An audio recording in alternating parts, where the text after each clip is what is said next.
அத பத்தி நீங்க பேசும்போதே எனக்கு ஒரு நிமிஷம் அப்பா திருப்பியுமா அப்படி இருக்கு.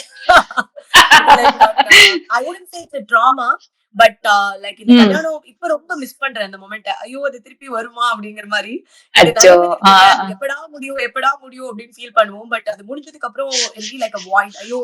அது ஒரு பொண்ணு லைஃப்ல கிடைக்கக்கூடிய ஒரு மொமெண்ட். அது திருப்பி வரவே வராது. ட்ரூ. நான் ஃபீல் பண்ணதுக்கு அப்புறம் தான் தெரியுது. இன்னும் ஒரு 6 மாசம் கூட பிளான் பண்ணியிருந்திருக்கலாம் அப்படிங்கிற ஒரு டிசிஷன் கூட எனக்கு வந்தது இப்போ. But before it was not like that. Before the wedding I was going mad லிட்டிலா. டெய்லி ஒரு 4 மணிக்கு தான் தூங்குவேன். நான் சொன்ன மாரி இது வந்து எனக்காக எனக்கு இப்படி வேணும் அப்படிங்கிற ஒரு கல்யாணம் நானே பண்ணிக்கிட்டது தான். என் பேரண்ட்ஸ் அம்மா அப்பாலாம் வந்து they don't even know that this is going to happen. இதெல்லாம் இருக்க போகுதுன்னு கூட அவங்களுக்கு தெரியாது. அவங்களுக்கு தெரிஞ்சது ஒரே ஒரு அந்த முஸ்லிம் நிக்கா மட்டும் தான் அவங்களுக்கு தெரியும். அந்த ரிலேட்டிவ்ஸ் அதுக்கு மட்டும் வந்தாங்க. மித்தது எல்லாமே was planned by me and என்னோட பர்சனல் அசிஸ்டன்ட் 2 பேரும் டெய்லி உட்காந்து 4 மணிக்கு தான் வீட்டுக்கே போவோம். அந்த அளவுக்கு we used to do the work.